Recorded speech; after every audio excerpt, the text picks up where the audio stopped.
कहते हैं स्पीकर का फैसला सुप्रीम होता है। नहीं, चुनौती तो आप दे ही सकते हो ना उसको कोर्ट में जाकर, ऐसा नहीं है कि उसको चुनौती नहीं दे सकते, लेकिन वो चुनौती की सुनवाई हो जाए। अब तो कितना टाइम बचा है विधानसभा की, 4 साल ही तो बचे। ये भी 2 महीने में सुनवाई आदेश देने का, फैसला देने का आदेश दे दिया ना कि 2 महीने में तय करो भाई कि ये एलओपी है कि नहीं है, ये कह दिया कलकत्ता हाई कोर्ट ने। नहीं, मैं तो कह रहा हूं सारे मामले तो उलझे ही हुए हैं ना आपस में, सारे उलझे हुए। अगर पार्टी का फैसला हो जाए कि टीएमसी में जो है बागी गुटों की है, इनकी है सर, दो अलग अलग चीज है ना, दोनों अलग अलग बात ही खत्म हो जाएगी। नहीं, ये तो विधानसभा में इसका पूरा का पूरा सरकार के साथ का है। टीएमसी किसकी है, ये इलेक्शन कमीशन तय। हाँ, वो कह रहा हूँ ना, वो अलग चीज है। वो एलओपी कौन है, वो जो है वो विधानसभा अध्यक्ष और राज्यसभा और लोकसभा तय करेंगे। असली मसला यही है, देश को बड़े इलेक्टोरल रिफॉर्म की तुरंत जरूरत है। बहुत जितने ये निर्णय हो रहे हैं इस पर कोई काम ही नहीं होता, चाहे जिसके पक्ष में, और मैं इसीलिए कहता हूं कि चूंकि यहां अभी भाजपा मजबूत है तो इसलिए उसके पक्ष में दिख रहे हैं, लेकिन कांग्रेस के पक्ष में भी जब आता है तो राज्यों में वो भी यही काम करते हैं। ऐसी जुड़ी हुई खबर है शिवसेना वाली, उसकी सुनवाई चल रही है सुप्रीम कोर्ट में। इस मामले में सुप्रीम कोर्ट में आखिरी दौर की बहस चल रही है। इसमें उद्धव गुट ने यह कहा है, ये पार्टी का फैसला हो रहा है, पार्टी उसके बाद चुनाव हो चुका है, सिंबल और सब कुछ मिल चुका है एक नाथ शिंदे को, और इलेक्शन के बाद वो उप मुख्यमंत्री बन चुके हैं। अब उद्धव ठाकरे ये कह रहे हैं कि आप पार्टी किसकी सिंबल किसका, ये फैसला बाद में करो जज साहब, पहले ये जो लोग हमारे जो विधायक थे जो गए उधर चले गए, इनकी योग्यता का फैसला करो।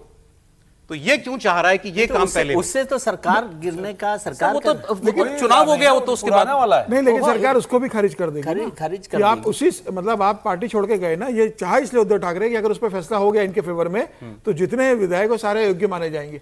सर वो उसमें उसके बाद तो मैं कह रहा हूँ इलेक्शन हो गया ना, नहीं, लेकिन सरकार उसको मानेगी, ऑर्डर दे दिया अगर, तो ऐसा नहीं है कि इलेक्शन हो गया ये इस बात को काउंट करेगी नहीं सुप्रीम कोर्ट। अगर अयोग्य हो गया क्या पड़ेगा, आप मॉरल अयोग्यता से सिर्फ ये होगा कि उद्धव ठाकरे कहेंगे कि देखो उस वक्त हमारी सरकार ने छीन लिया गया, लेकिन अभी क्या है, अभी तो बाकायदा जनता ने चुना है, आप उसको कुछ कर ही नहीं सकते हैं भाई। अब तो एक ही चीज है कि आप कहेंगे पार्टी खारिज करो। मोरल विन के तौर पे भी देखो ये बेईमानी की जाती है, ये केवल कहने के लिए हो जाएगा। ये उनको लगता होगा भाई पार्टी पर अधिकार का फैसले आने में देर लगेगी, तो पहले जल्दी ये बता दो कि वो क्या फर्क पड़ जाएगा पार्टी के फैसले पर, तो फिर भी उनका कुछ फायदा हो सकता है, उस पर फायदा हो भी सकता है पार्टी। एक आखिरी खबर, तमिलनाडु के मुख्यमंत्री विजय ने एक बड़ा फैसला किया है। विजय सरकार ने अब यह डिसीजन ले लिया है कि मैटरनिटी, तीसरा बच्चा अगर सरकारी नौकरी में कोई महिला है तो महिला कर्मचारियों की तीसरे बच्चे को जन्म देने पर उनको 365 दिनों की मैटरनिटी लीव मिलेगी,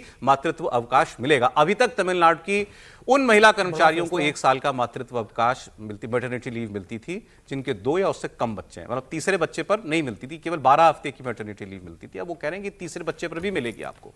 इसका मतलब आप प्रेरित कर रहे हैं कि तीसरा बच्चा भी कीजिए, इंसेंटिव है ये तीसरे बच्चे पर।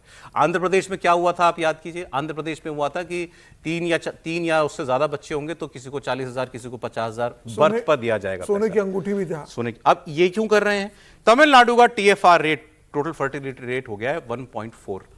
अब ये हमारे यहाँ जो डिलिमिटेशन वाली झगड़ा है वो क्या है कि हमने बर्थ कंट्रोल कर लिया तो हमारी लोकसभा की सीटें तुम कम कर दोगे, हमको ऐसा नहीं, हमारा रिप्रेजेंटेशन कम नहीं होना चाहिए। इनका हो गया 1.4। 2.1 होता है रिप्लेसमेंट लेवल। रिप्लेसमेंट लेवल मतलब अगर आपका 2.1 से नीचे आ जाए कि एवरेज पर महिला 2 बच्चे से कम जन्म दे रही है देश में, तो पॉपुलेशन रिप्लेस होने लगती है। सरल शब्दों में पॉपुलेशन घटने लगती है एक वक्त के बाद। इंडिया उस पर आ चुका है, इंडिया का एवरेज TFR रेट 1.9 है। हम एक्चुअली डिक्लाइन में जाना शुरू कर चुके हैं, मतलब अभी आबादी बढ़ेगी लेकिन उसकी रफ्तार कम होना शुरू हो गई है। तमिलनाडु में वो 1.4 आ गया है, तो वो इंसेंटिव दे रहे हैं ज्यादा बच्चे पैदा करो।